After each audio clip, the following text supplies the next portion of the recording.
In the last video that I made, the one about the idea that we're all one consciousness, I made a statement towards the end, and that statement was eternity is a single moment of infinite awareness.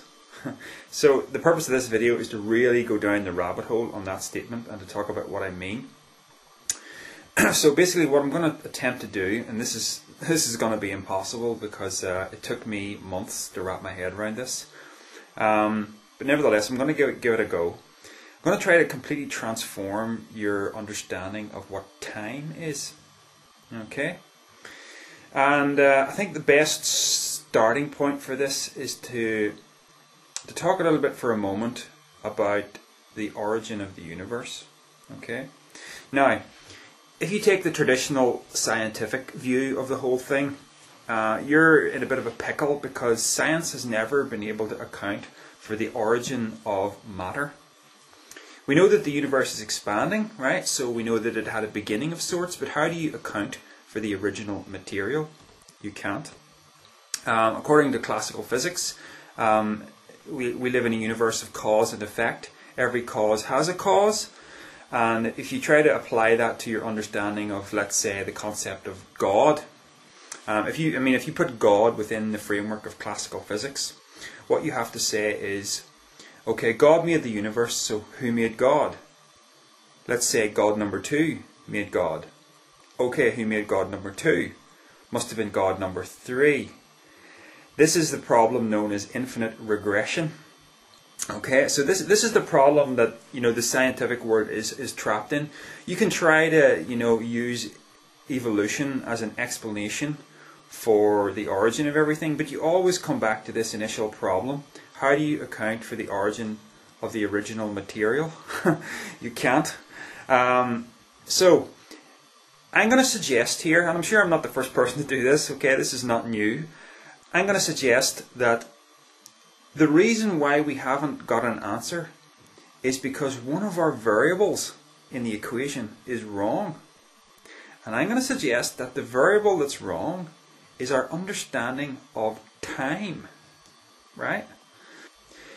It's really kind of weird, according to science, that the universe exists at all. Right? In other words, if there's no universe, then there's never going to be anything.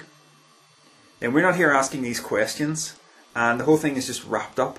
You know what I mean? It's a nice simple equation. There is nothing, there will never be anything, case closed.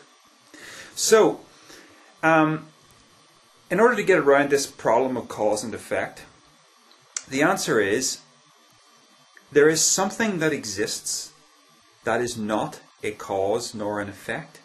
There is something that exists that belongs outside of the realm of cause and effect. Now, what is cause and effect? Cause and effect is reliant on time. Time passing. Something had an origin and then it changed. It's all to do with time passing. So there is something that exists outside of time. There is a realm outside of time.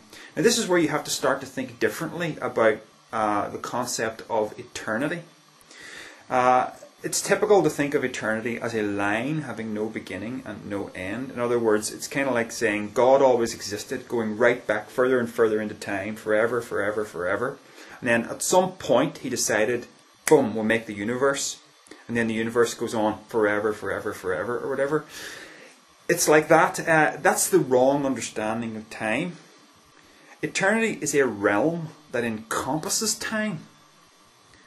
To help make this clearer, I'm actually going to use something that I benefited greatly from in my Christian days.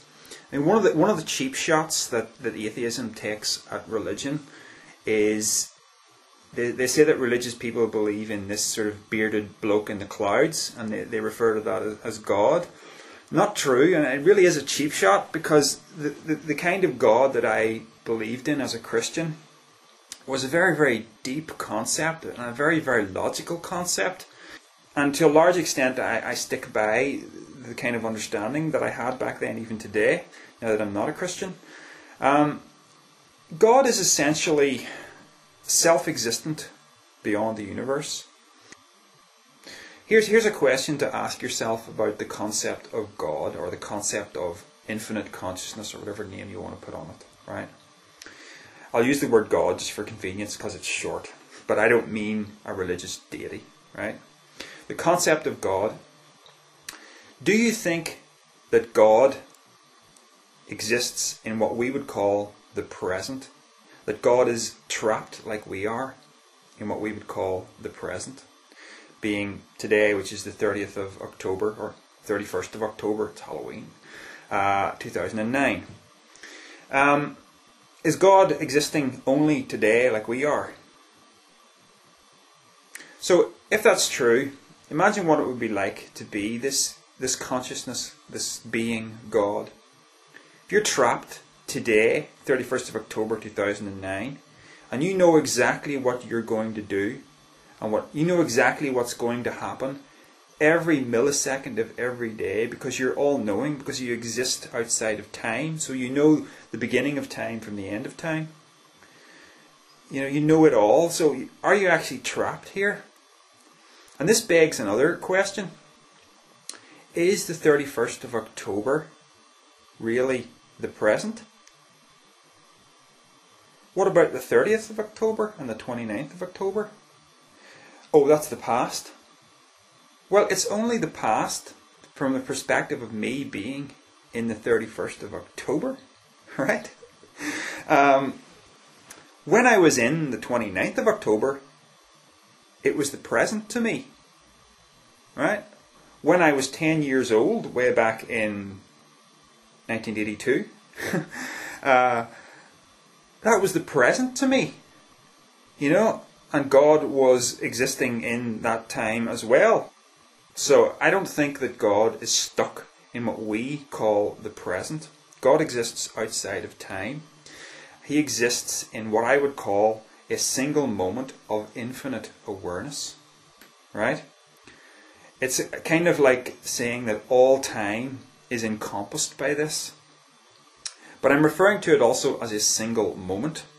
The reason why I'm doing that is because with this understanding of time, things like free will take on a different spin.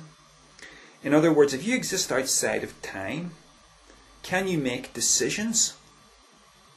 Does God make decisions? Does he, have to, think to himself, will I do this or will I do that, like a human being does?